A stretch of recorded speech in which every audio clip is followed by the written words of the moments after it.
퇴근길에 우연히 신우이를 발견하고 반가운 마음에 아는 척을 하려던 찰나 심각한 표정으로 함께 걷는 친정엄마를 보고 무언가 이상하다는 느낌이 들더군요. 그래서 조용히 뒤따라갔습니다. 그리고 한적한 카페에 들어선 두 사람 근처에 앉았죠. 그때 친정엄마의 단호한 말 한마디가 들려오더라고요. 사돈 아가씨, 절대 안 돼요. 그 말을 듣는 순간 저는 그 자리에서 숨이 멎는 듯 했고 결국 참았던 눈물이 터져버려 카페 앞에서 통곡하고 말았습니다. 지금은 다 지나간 일이지만 가끔 밤에 불을 끄고 누우면 그날의 장면이 아직도 생생히 떠오릅니다. 남편과 결혼한 지도 어느덧 12년이 되었을 무렵이었어요. 12년의 시간들이 쉽지는 않았지만 그래도 행복했습니다. 착한 남편, 좋은 시부모님, 신우와도 우애가 좋았거든요. 홀어머니가 키운 외동딸인 저는 가족이 더 생긴 것도 좋았고요. 아이 둘을 낳고 키우면서 부모님께 도움을 받을 수 있는 상황은 아니었지만 맞벌이를 하며 조금씩 나아지는 상황에 만족하기도 했습니다. 저는 겉보기엔 평범한 회사원이자 가정의 주부였지만 사실 오래도록 돈을 모으고 있었죠. 그 돈은 단순한 비상금도 저희 부부를 위한 것도 아니었습니다. 그건 오롯이 엄마를 위한 집을 마련하기 위한 저만의 약속이자 꿈이었거든요. 아주 오래전부터 결심한 저만의 약속을 위한 돈이기도 했죠. 남편도 제가 그 돈을 모으는 것을 알면서 응원해주고는 했어요. 제가 대학에 입학해 아르바이트를 시작하면서 모아온 돈이라는 것을 알았으니까요. 제가 그렇게 엄마를 위해 돈을 모은 데에는 그만한 이유가 있었습니다. 제가 아주 어릴 적 5살쯤이었어요. 그날은 유난히도 비가 많이 내리던 여름 장마철이었죠. 잿빛 하늘 아래 마을 전체가 안개 낀 것처럼 뿌옇고 빗물은 좁은 골목길을 따라 시냇물처럼 흐르고 있었고요. 빗방울은 처마를 타고 연달아 떨어졌고 마당의 장독대 위에는 빗소리가 작은 북처럼 울려 퍼졌죠. 저는 유치원에서 돌아오는 길이었는데 장화를 신지 않은 발은 금세 물에 젖었고 우산 아래로는 엄마가 미리 싸주신 도시락통이 들려 있었어요.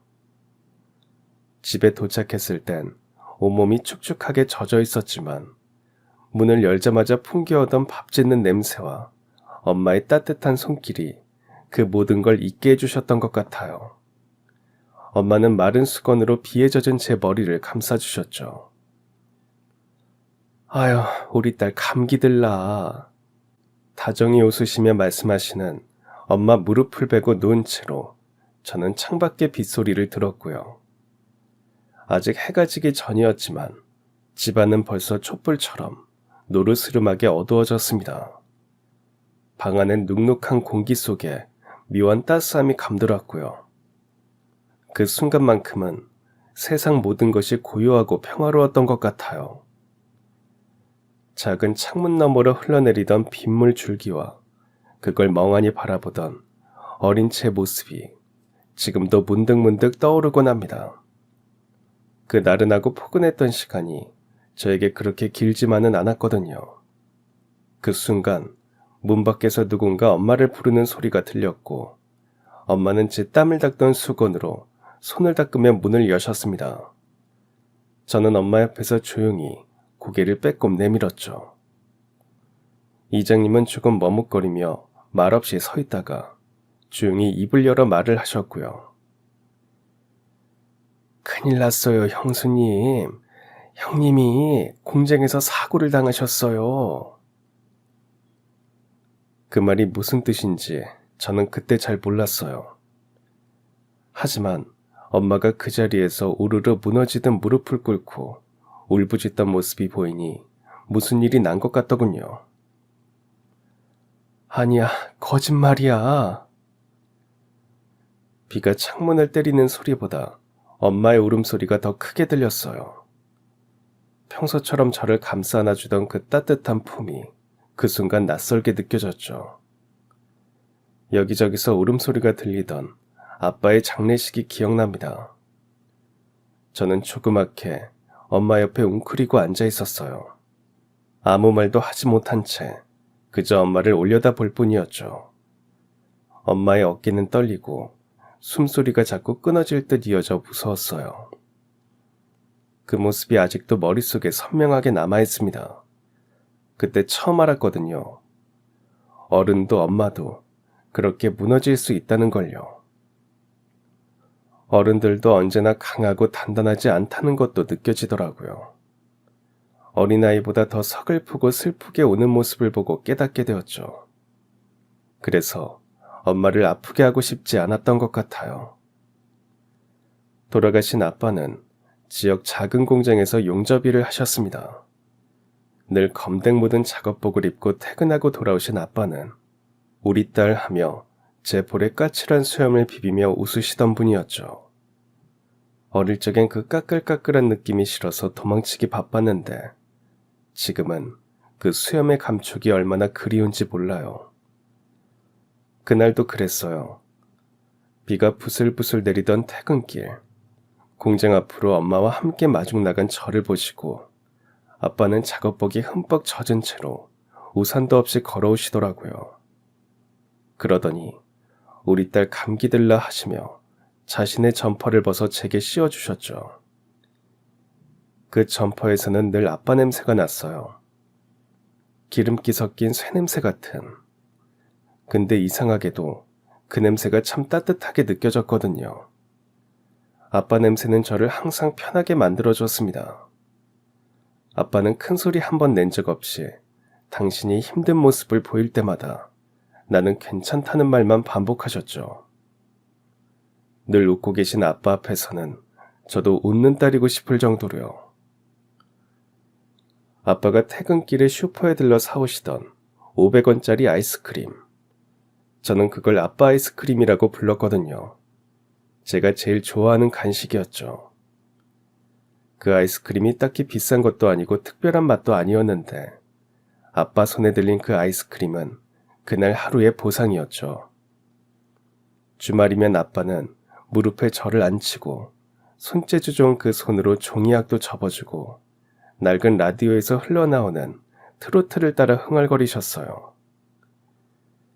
저는 그 모습이 마냥 재미있고 좋아서 아빠를 따라 노래를 흉내내다 깔깔 웃곤 했고요. 아빠는 그런 저를 보고 더 즐거워하시며 노래를 해주셨죠. 우리 딸, 오늘도 유치원 잘 다녀왔지? 그 한마디가 얼마나 따뜻한 위로였는지 그땐 미처 몰랐습니다. 그저 매일 있는 특별할 것 없는 인사라고만 생각했으니까요.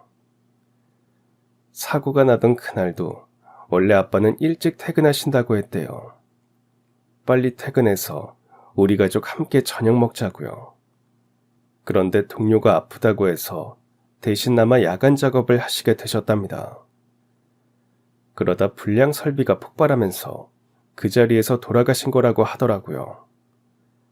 그렇게 아빠는 저와 엄마 곁을 영영 떠나신 거죠. 당시 아빠 나이가 겨우 28이었어요. 그 소식을 들었을 때 저는 아직 5살이었기에 너무 어렸고 아빠가 다시는 집에 오지 않는다는 말이 무슨 뜻인지도 제대로 이해하지 못했죠. 그래서 처음에는 제대로 울지도 못했습니다.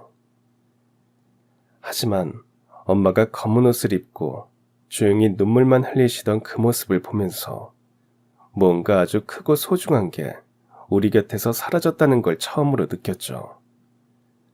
이제는 더 이상 아빠가 저희 곁에 계시지 않다는 것을요.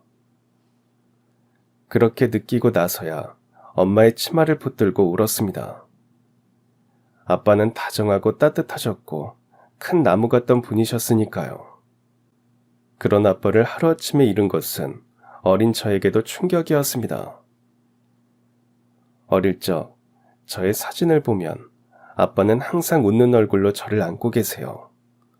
저를 안아주시던 아빠의 그 손은 늘 까칠하고 거칠기는 했지만 따뜻했고요. 저를 어깨에 태워주시던 그 팔, 넘어지면 번쩍 안아올리던 그 품, 이제는 다시는 돌아올 수 없다는 사실이 시간이 흐를수록 더 크게, 더 아프게 다가오는 것 같아요. 아빠는 가족을 위해 야간 작업을 하셨고 결국 아까운 생명을 잃으셨으니까요. 가끔 아빠가 살아계셨다면 지금쯤 어떤 모습이었을까 궁금합니다. 제 결혼식에도 아이의 돌잔치에도 그 따뜻한 눈웃음으로 함께 해주셨겠죠. 제가 대학에 붙었을 때도 그 누구보다 먼저 달려와 꼭 안아주시지 않았을까요? 우리 딸, 역시 내 딸이야. 제 어깨를 툭툭 두드리며 환하게 웃으셨을 것 같아요. 그 순간을 함께하지 못한 아빠 대신 저는 하늘을 올려다보며 혼잣말처럼 중얼거렸죠. 아빠, 나 해냈어요. 첫 직장에 합격했을 때도 집으로 가는 길에 마음속으로 아빠를 불렀어요. 아빠, 이제 제가 엄마도 책임질 수 있을 것 같아요. 그 말 한마디를 아빠가 듣고 계셨으면 얼마나 좋았을까 싶어서요. 제가 사랑하는 사람을 만나 결혼을 하던 날에도 문득 식장문이 열리던 그 순간 제 손을 잡고 입장해줄 아빠가 곁에 없다는 사실이 너무 슬프더라고요. 모두가 축복해주는 자리였지만 저는 하객들 사이에 잊지도 않은 아빠의 얼굴을 애타게 찾았죠. 하객들 사이에서 아빠가 저를 보고 웃고 있을 것 같아서요. 하지만 어디에도 아빠는 보이지 않더라고요. 그날 밤 신혼여행지에서 혼자 몰래 울었던 기억이 나요. 아빠라면 꼭 해주셨을 말을 알 것도 같아서요. 우리 딸, 누구보다 예쁘고 자랑스러워.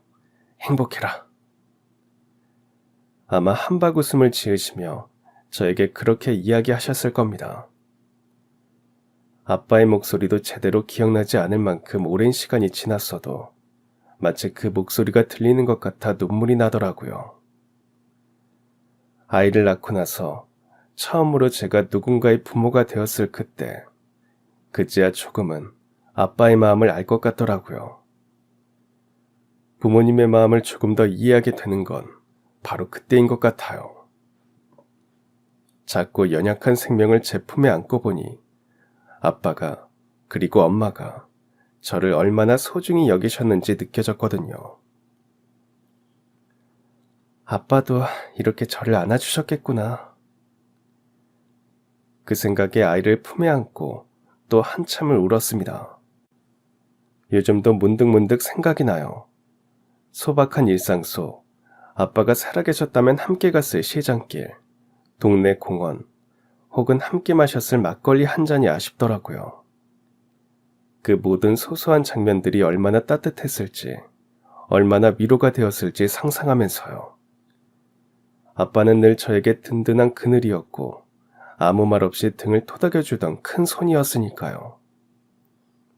그 손이 그립고 그 웃음이 보고 싶고 그 목소리를 다시 듣고 싶죠. 지금은 하늘에 계시겠지만 저는 늘 아빠가 저를 지켜보고 계신다고 믿어요. 오늘도 저는 아빠의 딸이라는 걸 잊지 않고 묵묵히 제 하루를 살아가고 있고요. 그래서일까요? 전 아직도 가끔 하늘을 올려다보며 속삭이곤 해요. 아빠, 오늘은 좀 괜찮으셨어요? 저 여기 열심히 살고 있어요. 그리고 언젠가 다시 만날 수 있다면 그땐 꼭 아빠 품에 안기고 싶다고 생각합니다. 그 따뜻한 웃음과 까칠한 수염 다시 한번 느껴보고 싶거든요. 그리고 다시 한번 마음을 다잡고 저의 일상에 최선을 다하고는 합니다. 엄마에게 조금이라도 보탬이 되는 딸이 되고 싶으니까요. 엄마에게 저는 너무 받은 게 많은 그런 딸이었고요. 제가 그렇게 아빠를 그리워만 할 동안 엄마는 고되게 일도 하셔야 했습니다. 젊디 젊은 아버지가 돌아가신 후 더 젊은 엄마는 울 시간조차 없이 바로 일터로 나가셔야 했죠. 슬픔에 잠길 여유도 없이 그날부터 엄마의 하루는 생계를 위한 전쟁이었을 겁니다. 시장 좌판에 나가 과일을 팔고 식당 뒷주방에서 설거지를 하고 마트 계산대에도 서셨습니다. 어떤 날은 배달 일을, 어떤 날은 새벽 청소를 하실 때도 있었고요. 몸이 고단해도 피곤하다는 말 한마디 없이 말이에요. 저는 그런 엄마를 보며 자랐습니다. 해가 지고 집에 돌아오신 엄마는 일을 많이 해 채 마르지 않아 늘 축축히 젖은 손으로 제 얼굴을 쓰다듬으며 말씀하셨죠. 우리 딸 밥은 먹었니? 다정하고 따뜻했던 그 손길이 어릴 땐 당연한 줄만 알았는데 지금 생각하면 얼마나 따뜻하고 또 얼마나 고단한 손이었는지 가슴이 저며옵니다. 엄마는 정말 말 그대로 삶과 싸우는 사람이셨어요. 시간이 갈수록 손마디는 굵어지고 피부는 늘 거칠어졌죠. 허리도 점점 굽어갔지만 엄마의 눈엔 언제나 저 하나만 있는 것처럼 사셨고요. 오직 저를 위해 오늘을 버티고 내일을 살아내셨습니다. 그런 엄마를 보며 저는 어린 마음에 다짐했어요. 언젠가 꼭 엄마에게 편안한 노후를 드리겠다. 그 다짐은 시간이 지나도 흔들리지 않았고 제 인생의 목표가 되었죠. 어려운 환경에서도 제가 최선을 다해 살아가는 이유가 되어주었고요. 엄마는 평생을 꿋꿋하게 저의 울타리가 되어주셨으니까요. 이제야 돌아보면 저는 늘 마음속으로 다짐하고 있었던 것 같아요. 언젠가 꼭 엄마에게 당신 명의의 집 하나쯤은 선물해드리자고요. 평생 이사만 다니던 전셋집 옮길 걱정 없이 창밖에 햇살 받으며 엄마가 혼자라도 편히 쉴 수 있는 공간을 드리고 싶어서요. 그건 단순한 바람만이 아니었어요. 틈틈이 아르바이트를 하고 생활비를 조금씩 아껴가며 통장을 하나 만들어 돈을 모으던 그 시간들이 쉽지는 않았거든요. 사실 그 다짐과 실천은 제가 결혼하기 훨씬 전부터 시작됐습니다. 대학을 갓 졸업하고 첫 직장을 얻었을 때 제 월급은 많지 않았지만 그중 일부는 늘 따로 떼어두었어요. 주변의 다른 친구들이 해외여행을 가고 값비싼 물건을 살 때 저는 그냥 엄마 명의 통장에 돈을 조금씩 입금했죠. 누가 보면 별거 아닌 금액이라 했겠지만 저에게는 매번 작은 결심이자 조용한 다짐이었습니다. 그때부터였을 거예요. 명절에도 남들보다 빨리 기경에 알바 자리를 구하고 주말엔 커피숍 아르바이트, 심지어는 행사 도우미까지 뛰어든기요. 평일 야근하고도 새벽부터 아르바이트를 한 날엔 지하철 안에서 꼬박꼬박 졸기도 했죠. 힘들지 않았냐고요? 솔직히 힘들었죠. 하지만 저에게는 그보다 더 큰 게 있었던 겁니다. 엄마가 웃는 얼굴로 창밖을 바라보는 모습이 제 머릿속에 늘 그려졌거든요. 그러면서도 엄마에겐 한 번도 티를 내지 않게 되더라고요. 엄마가 하시면 그만두라고 하실 게 뻔하니까요. 안 그래도 혹여 제가 고되지는 않을까 싶어 요즘 잘 지내지 물으시는 엄마께 저는 늘 잘 지내. 너무 잘 지내서 문제야라며 웃어넘길 뿐이었죠. 그게 제 방식이었던 것 같습니다. 엄마를 위한 선물은 그렇게 아주 조용하게 아주 오래도록 준비되고 있었습니다. 누군가는 고생이라고 했겠지만 저에겐 조용한 보답이었죠. 아버지 없이 저를 홀로 키우느라 새벽마다 시장 좌판에 나가시던 엄마였으니까요. 식당 뒷주방에서 설거지를 하시다 밤늦게서야 터덜터덜 돌아오던 그 모습이 제 마음속 깊이 각인되어 있었거든요. 엄마는 저에게 늘 말씀하셨어요. 나는 괜찮아. 너만 잘 되면 돼. 그 말이 얼마나 무겁고 애틋한지 나이가 들수록 더 알겠더라고요. 그래서 저는 살아오는 내내 그 말에 응답하고 싶었어요. 그 응답이 엄마 명의의 집이라는 형태로 남기를 바랬던 거죠. 엄마의 손길에서 저는 세상에 어떤 말보다 큰 사랑을 느끼고 컸으니까요. 제가 엄마의 그늘이 되어드리고 싶다는 생각도 했습니다. 누구보다 따뜻하고 강했던 엄마가 제 덕에 웃는 날만 남았으면 좋겠다고 생각했죠. 그렇게 15년을 모은 돈이었는데 그 돈을 제가 시댁에 먼저 쓰게 될 줄은 몰랐어요. 그 통장을 내놓기까지 솔직히 처음엔 마음이 조금 흔들리기도 했습니다. 이 돈은 엄마를 위해 준비한 건데. 통장을 내려다보며 속으로 몇 번이나 되뇌었죠. 하지만 시댁이 운영하시던 가게에 갑작스러운 화재로 큰 금전 문제가 생겼고 보험 처리도 다 되지 않아 생계조차 막막한 상황이라 어쩔 수 없더라고요. 그날을 잊을 수가 없습니다. 한밤중에 갑자기 걸려온 전화 한 통이었죠. 시어머니의 떨리는 목소리 너머로 뭔가 무너지는 듯한 불길한 예감이 들더군요. 가게가 불탔어. 다 타버렸어. 그 가게는 시댁에서 오래도록 운영해온 작은 철물점이었습니다. 시골 장터 한켠에서 묵묵히 자리를 지키던 그 가게는 그날 새벽 원인 모를 화재로 순식간에 잿더미가 되어버린 겁니다. 저도 남편도 아무 말을 할 수가 없었습니다. 그저 바로 차를 타고 달려가 보니 바닥에 무너져 내린 아버님과 울고 있는 어머님, 그 앞에선 어떤 말도 위로가 안 되더군요. 그날 불에 타버린 건 가게뿐만이 아니었어요. 어머님과 아버님께 남아있던 자존심, 오랜 시간 쌓아온 삶의 터전, 그리고 노후에 대한 마지막 희망까지 모두 함께 타버린 것 같았죠. 그날 이후로 시댁 분위기는 완전히 달라졌어요. 말수가 적은 아버님은 더더욱 조용해지셨고 시어머님은 늘 손에 들고 계시던 뜨개질 바늘을 내려놓은 채 하루 종일 가만히 창밖만 바라보셨습니다. 예전 같았으면 어머님 특유의 구수한 된장국 냄새가 퍼졌을 시댁 부엌은 며칠째 찬기운만 감돌고 식탁 위엔 먹다만 반찬 그릇만이 덩그러니 놓여 있었죠. 모두가 식욕도 말할 기운도 잃은 채 그저 서로 눈치만 보고 있었습니다. 남편도 많이 지쳐 있었어요. 말은 안 했지만 밤마다 소파에 앉아 머리를 감싼 채 한숨만 쉬는 모습을 보며 저도 모르게 눈물이 나더군요. 왜 하필, 왜 우리 집이었을까? 그 한마디가 남편의 입에서 나오는 데까지 며칠이 걸렸는지 몰라요. 화재 원인은 끝내 밝혀지지 않았어요. 전기 합선인지 누군가의 실수인지 그건 더 이상 중요하지 않았죠. 문제는 당장 앞으로 시부모님의 생계였어요. 남편과 제가 맞벌이를 하고 있기는 했지만 그리 여유가 없었거든요.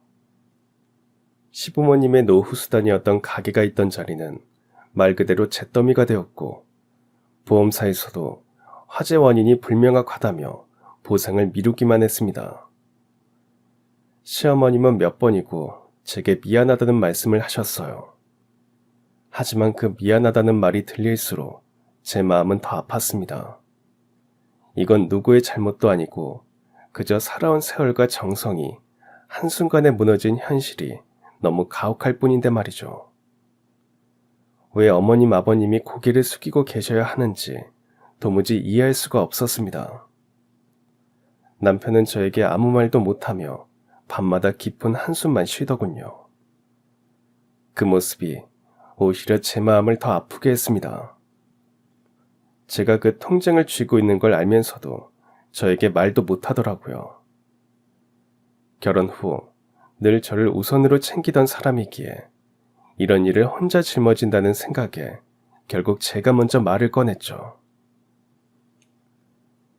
이거 내가 그동안 우리 엄마 아파트 사드리려고 모아놓은 돈인 거 알지? 그런데 급한데 어떻게 해? 잠깐만 어머님 댁에 쓰자. 지금은 이거라도 있다는 것만으로 감사한 일이잖아. 남편은 말없이 고개를 숙였다가 이내 제 손을 꼭 잡고 울었습니다.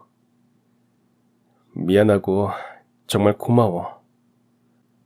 제가 그 돈을 내놓은 것을 아신 시부모님도 몇 번이나 고개 숙여 감사 인사를 하셨어요. 우리 며느리 아니었으면 어쩔 뻔했나. 우리 아들 복이다. 아니, 우리가 큰 복덩이를 얹고 살았다. 고맙다. 미안하고. 곁에서 바라보던 신우는 조용히 고개를 숙이며 말하더라고요. 언니 마음 잊지 않을게요. 사실 시부모님께 필요한 돈에 비하면 그렇게 큰 금액도 아니었지만 그들의 진심이 느껴졌고 오히려 제가 위로받는 기분이었습니다. 너무 아쉽게도 엄마를 위한 집을 사는 일은 조금 미뤄졌지만 저는 또 하나의 가족에게 마음을 나누는 경험을 했으니까요.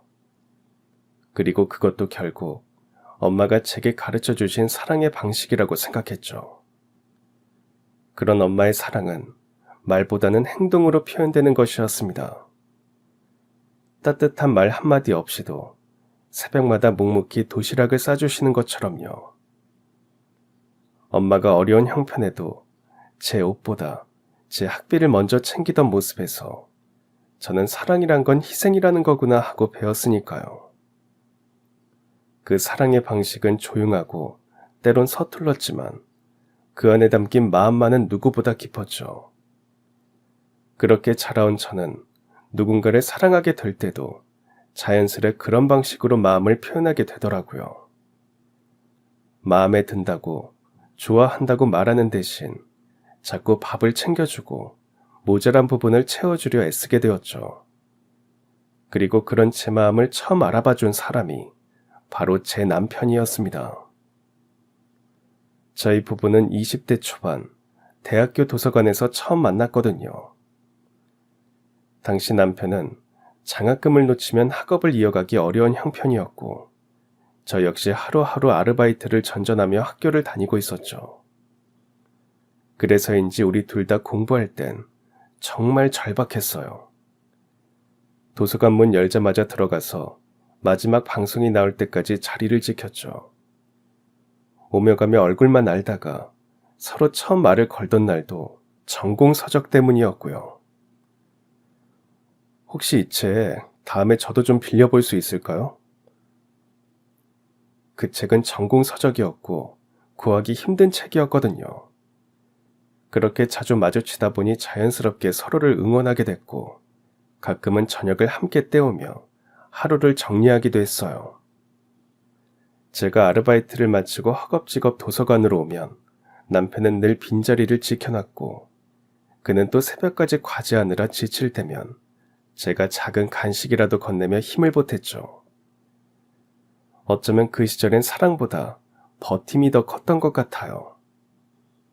서로가 아니었으면 쉽게 무너졌을지도 모를 시간들 속에서 우리는 조용히 그리고 단단하게 함께 견뎌냈습니다. 지금 돌아보면 그때 그 시절이 우리 부부의 시작이자 가장 뜨거운 청춘이었어요. 그 시절 남편은 이상하리 많지 늘 웃는 얼굴이었습니다. 왜 이렇게 힘든 와중에도 밝아요? 그런 제 물음에 남편은 역시나 웃는 얼굴로 대답하더라고요. 힘든 건 잠깐인데 웃음은 서로를 살게 하잖아요. 그 말에 괜히 마음이 뭉클해졌던 기억이 납니다. 너무 공감이 되는 말이었거든요. 매일같이 식당 청소하고 도서관에서 책 정리하며 하루를 보내면서 지냈죠. 네가 힘들 때 남들도 힘든 법이다. 엄마가 해준 그 말 하나를 떠올리며 씩씩하게 지내면서 버티는 느낌이더라고요. 처음엔 서로 눈인사만 주고받던 사이였던 남편과 이야기하기 전엔 혼자 그렇게 견뎌내고 있었는데 남편과 대화를 하면서 공감이 되더군요. 그러던 어느 날 도서관 앞 커피 자판기 앞에서 둘 다 잔돈이 모자라는 바람에 서로 머쓱해 마주 선 채 웃고 난 후로 더 의지하게 되었던 것 같아요. 아무리 주머니를 뒤져도 아무것도 안 나오는 바람에 한숨을 쉬고 있었거든요. 딱 100원이 부족했는데 남편은 100원을 손에 들고 주머니를 뒤지더라고요. 그 모습을 보던 제가 먼저 말했습니다. 그럼 하나 뽑아서 반씩 나눌래요? 남편은 그런 저를 보며 고개를 끄덕이더니 웃더군요. 하지만 결국 그때 뽑은 커피는 아무도 마시지 못했습니다. 그 커피를 사이에 두고 남편과 저는 한참 동안 이야기를 했거든요. 그렇게 시작된 이야기는 어느새 사랑이라는 이름으로 깊어졌고, 우린 서로의 집 형편도 부모님의 사정도 자연스레 알게 되었어요.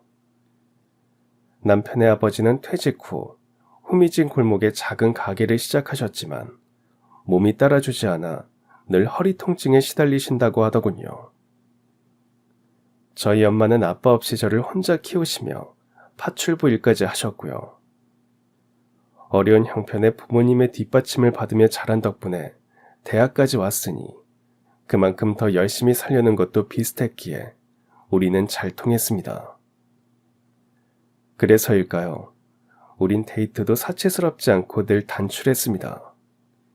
소박한 밥집에서 김치찌개 하나를 나눠 먹으며 서로의 부모님 이야기를 조심스레 꺼내며 서로의 삶에 최선을 다해야 하는 이유를 곱씹었어요.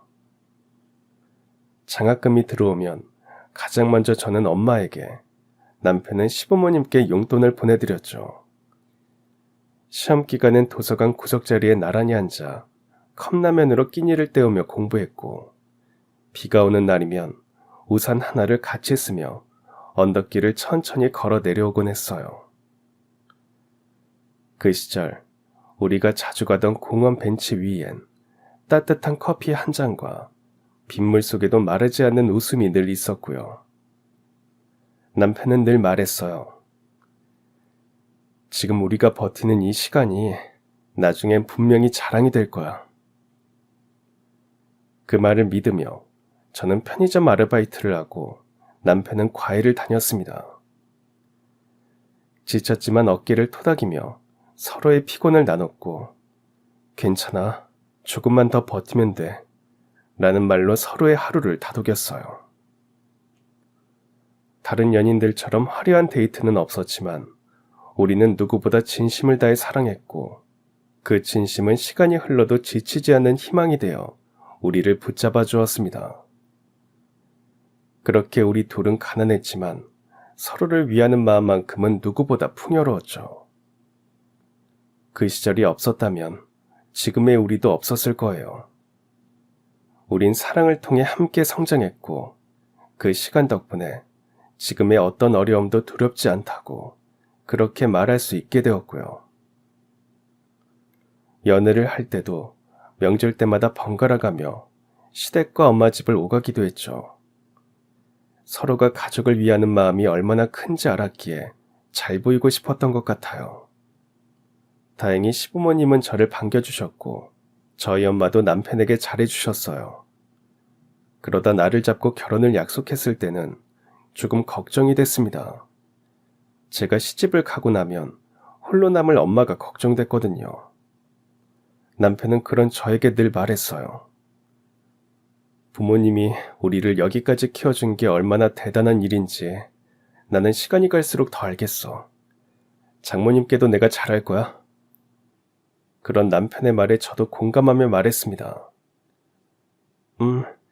그래서 우리도 그만큼, 아니, 그 이상 돌려드리고 싶어.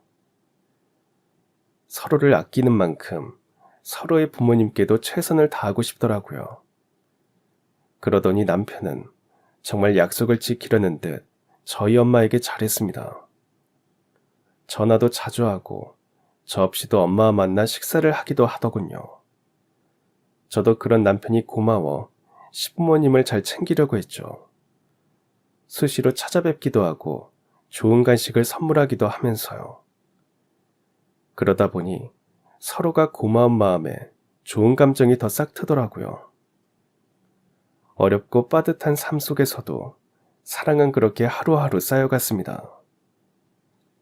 그 시절을 돌아보면 참 고단했지만 이 사람과 함께라서 견딜 수 있었죠. 서로의 부모님께 효도하고 싶다는 마음도 함께였기에 그 무엇도 부러울 게 없었어요. 그 시절의 우리를 떠올리면 지금도 다시 생각하게 됩니다. 어쩌면 지금 이 선택도 우리가 어릴 때부터 배운 사랑의 방식 그대로였다고요. 그랬기 때문에 엄마의 집을 사기 위해 모았던 돈도 시댁에 내놓을 수 있었죠. 15년이나 걸려 모은 돈이기는 했어도 아깝다기보다 당연하다고 생각했고요. 남편도 용돈에서 보탠다고 하기에 조금 더 빨리 다시 돈을 모을 수 있겠지 하는 마음을 먹었습니다. 엄마에게는 미안했지만 조금만 더 기다려주시길 바라면서요. 그러면서 신우가 도와줄 수 없는 상황이라는 것을 알면서도 사실 저는 속으로 조금 서운하기도 했습니다. 신우 부부는 지금이 아니면 기회를 놓칠 수도 있다며 막 사업 확장에 돈을 쏟아붓고 있던 시기였거든요. 하지만 신우도 그 나름대로 절실했던 거라는 걸 알고 있었고요. 신우도 형편이 안 되는 거 알면서도 혹시 돈 모으는 데 보태겠다는 말 한마디라도 던져주지 않을까 기대했거든요. 저희 엄마 집을 사기 위해 모은 돈이라는 걸 시댁에서도 알았으니까요. 남편이 전부터 시부모님께 제 자랑을 한답시고 말했거든요. 이 사람이 얼마나 대단한지 알아요? 아등바등 살면서도 그 돈은 꼭 모아요. 그런 거 보면 나도 배우게 된다니까요. 나도 우리 부모님한테 더 잘하게 되고. 시부모님은 그런 남편의 말에 맞장구를 치시며 그러셨죠. 우리 며느리가 이렇게 강단이 있어서 우리 아들이 바로 산다. 고맙다. 그때 신우도 곁에 앉아 고개를 끄덕였기에 들었을 거고요. 그런데 제가 그 돈을 시부모님 가계복구에 썼다는 걸 알면서도 돈에 대해 별말이 없는 신우에게 서운하긴 하더라고요. 하지만 그 서운함은 오래가지 않았습니다. 이상하게도 마음을 다해 한 선택엔 후회가 따르지 않았거든요. 시부모님 가게가 다시 문을 연 날에는 벅차기도 했고요. 그저 제가 할 일을 했다는 생각만 들었죠. 그리고 몇 달이 지나 정말 기적 같은 일이 일어났습니다. 신혼부부가 하던 디저트 카페가 갑자기 큰 인기를 끌기 시작한 거예요. 그동안 SNS에 꾸준히 올리던 수제 디저트가 어느 날 지역 맛집 블로그에 소개되었고 그걸 계기로 손님이 몰려들기 시작했다더군요. 특히 신우가 직접 만든 소금 크림 크루아상이 입소문을 타면서 카페 앞에는 평일에도 긴 줄이 생기고 SNS에는 인증샷이 넘쳐났고요. 그렇게 가게는 확장 이전을 하고 제과 공방과 온라인 배송까지 병행하게 되었죠.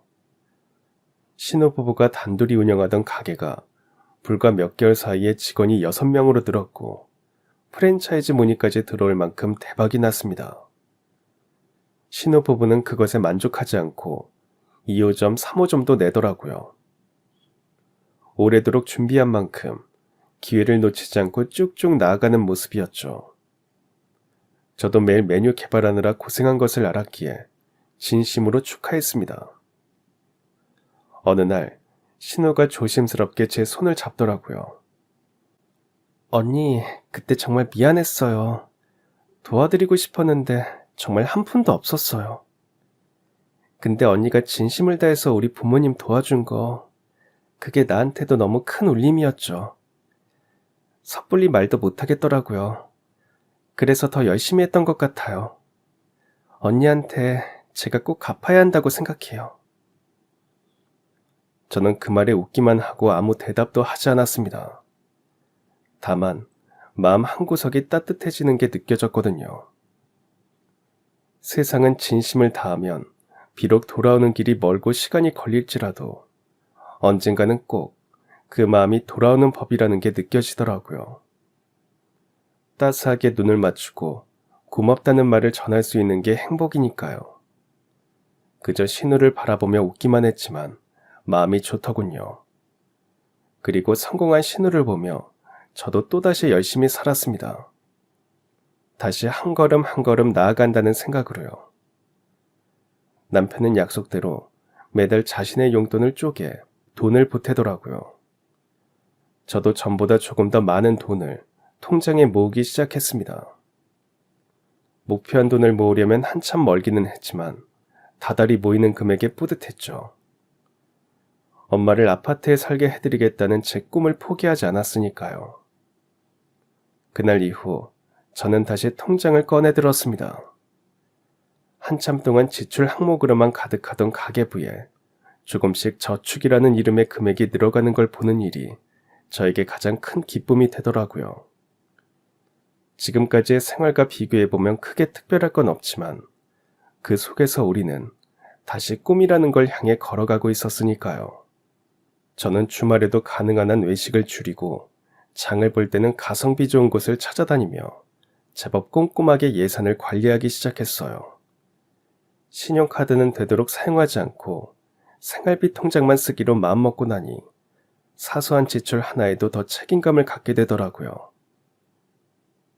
약속대로 매달 자신의 용돈 중 일부를 엄마 집 통장에 입금하는 남편의 모습이 미안하면서도 든든하게 느껴졌어요.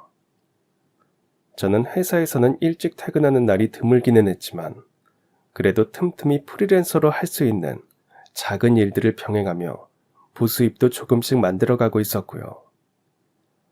하루하루는 분주하지만 이전처럼 막막하진 않더군요. 이 돈이 언젠가는 엄마의 거실 창으로 들어오는 햇살이 되겠지. 그런 생각을 하면 피곤함도 조금은 덜해졌습니다. 가끔은 쉬고 싶고 하고 싶은 걸 포기해야 할 때도 있지만 그 모든 선택이 결국은 엄마를 위한 길이라는 걸 알기에 기꺼이 감수하게 되더라고요. 저축 목표까지는 아직 한참 남았지만 매달 통장에 숫자가 조금씩 늘어나는 걸 볼 때마다 마치 제 마음 한쪽에 작은 희망이 차곡차곡 쌓이는 기분이었습니다. 그리고 언젠가 엄마의 손을 꼭 잡고 그렇게 말할 날이 올 거라고 믿고 있었고요. 이제 여기가 엄마 집이에요. 그날까지 저는 오늘도 한 걸음, 그리고 또 한 걸음을 성실하게 내딛어야 했죠. 그러던 어느 날, 퇴근길에 우연히 신우와 제 엄마가 함께 있는 걸 보게 됐어요. 저희가 다 가까운 거리에 살다 보니 오며가며 종종 마주쳤던지라 이상할 게 없었죠. 저도 모르게 반가운 마음에 인사하려다가 멈칫하게 되더라고요. 어찌됐든 친정엄마와 신우 두 사람이 따로 만날 일은 없었으니까요. 게다가 두 사람이 심각한 표정으로 앞뒤로 걷고 있었거든요. 그 모습에 저는 발걸음을 멈추고 멀리서 보다가 조용히 뒤따라갔습니다. 양쪽 다 표정이 어찌나 어두운지 숨을 죽이고 따라가게 되더라고요. 마치 제가 보지 말아야 할 것을 본 것 같은 기분도 들었죠. 두 사람이 도착한 곳은 저희 동네 근처의 조용한 카페였습니다.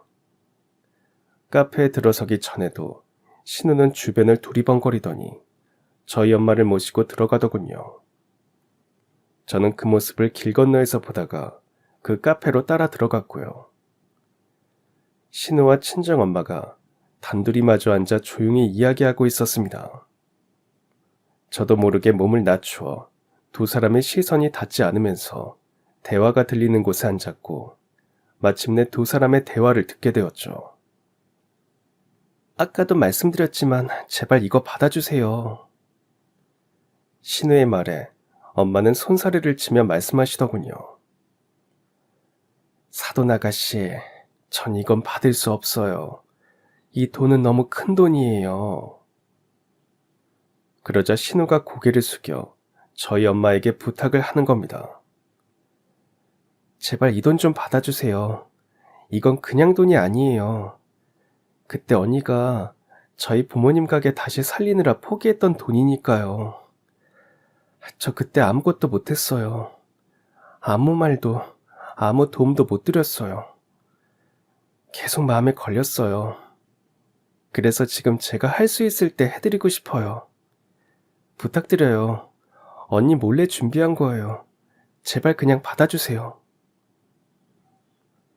그 말을 듣는 순간 저는 마치 가슴을 그대로 부여잡힌 듯이 숨이 막혔습니다. 어느새 고인 눈물 때문에 흐릿하게 보인 친정엄마의 눈가도 벌써 젖어 있었고 신우는 고개를 숙인 채 두 손을 꼭 쥐고 있더라고요. 그 모습에 저는 그 자리에서 무너져 앉아 결국 소리내어 울고 말았죠. 언니! 제 울음소리에 돌아본 신우가 놀라 달려와 제 어깨를 감싸 안았습니다. 저는 그런 신우를 붙들고 울면서 말했습니다. 아가씨가 이렇게까지 해줄 거라고 생각도 못했어요. 세상에. 그러자 신우는 고개를 숙이며 저에게 말하더군요. 언니, 내가 그때 보태지도 못하고 그 돈 쓰게 해서 미안해요. 그땐 진짜 너무 어려워서. 그런데 언니가 했던 그 선택 정말 존경했어요. 저도 언니한테 뭐라도 하고 싶었어요. 그날 저는 다시 알았습니다. 진심은 시간이 아무리 흘러도 스며드는 거라는 걸요. 그날 그 따뜻한 마음 하나가 제 오랜 상처를 어루만져 주더라고요. 엄마는 신우에게 끝까지 돈을 받지 않겠다며 사양하셨지만 제가 두 손 잡고 말했어요. 엄마, 그냥 받으세요. 이 돈은 그냥 돈으로만 볼 게 아닌 것 같아요. 이건 아가씨가 그냥 주는 게 아니라 사람이 사람에게 준 마음이잖아요.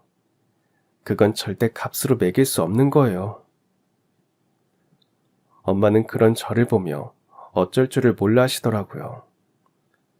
그렇게 엄마는 지금 제가 해드리고 싶었던 것보다 훨씬 더 좋은 아파트에서 창문 너머로 햇살 들어오는 부엌에서 김치를 담그고 계십니다. 저는 또 그 김치를 가지고 신우에게 전달할 예정이고요. 엄마가 꼭 전달해 달라며 정성을 들여 만들고 계시거든요. 신우는 그 후로 저와도 더 가까워졌지만 저희 엄마와도 가까워졌어요. 엄마는 이사를 하시고 종종 신우와 시댁에 반찬을 해서 보내세요. 그렇게라도 고마운 마음을 전하고 싶다고 하시면서요. 남편과 시부모님도 여전히 저에게 잘해주고 아껴줍니다. 신우가 저희 엄마에게 한 것도 당연하다고 하는 분들이죠. 그런 면에서 저는 복받은 사람이라는 생각을 합니다. 세상엔 은혜를 기억하는 사람들이 있고 아닌 사람들도 있잖아요. 그런데 은혜를 기억하는 사람들과 가족이 되었다는 건 제 인생의 가장 큰 복이라는 생각이 들었거든요. 그래서 요즘 저는 하루하루가 참 고맙고 감사해요. 돌이켜보면 쉽지 않았던 순간도 많았지만 그 모든 시간들이 지금의 저희 가족을 만들어준 거니까요. 엄마의 웃음소리, 신우의 따뜻한 말 한마디, 남편의 배려, 시부모님의 너그러움까지 이 모든 게 모여 저에게는 가족이라는 단어가 더없이 소중하게 다가옵니다. 앞으로도 이 소중한 마음을 잊지 않고 살아가고 싶어요. 서로가 서로에게 힘이 되는 가족으로요. 듣고 계신 여러분도 오늘 하루 누군가에게 고마운 마음을 전해보시면 어떨까요? 그 작은 마음 하나가 누군가에겐 평생을 잊지 못할 따뜻함이 될 수 있으니까요. 이 사연을 듣고 계신 분들 중에 내 마음을 몰라주는 가족 때문에 상처받고 있다면 한 번쯤은 이렇게 믿어보셔도 좋아요. 진실된 마음은 언젠가 닿습니다. 그리고 진심은 반드시 돌아옵니다. 그러니 진심을 전해보시라고 말씀드리고 싶네요. 그리고 만약 지금은 그 진심이 전해지지 않아 속상하고 외롭더라도 너무 오래 아파하지 않으셨으면 좋겠습니다. 진심이란 건 때로 시간이 걸릴 뿐 언젠가는 꼭 그 마음이 도착할 자리를 찾아가더라고요. 누군가를 향해 따뜻한 마음을 품고 살아간다는 건 결국 내 삶을 더 따뜻하게 데워주는 일이니까요. 우리가 전한 그 조용한 따뜻함이 어느 날 문득 누군가의 마음을 살며시 감싸줄 수 있다면 그것만으로도 우리는 참 잘 살아온 거라고 말할 수 있을 거잖아요. 그러니 오늘 하루도 고마운 사람들에게 마음을 전하는 용기를 내보시고요. 혹시라도 아직 말하지 못한 진심이 있다면 그 마음을 꺼내어 전해보세요. 사랑은 전해지는 순간부터 더 깊어지니까요.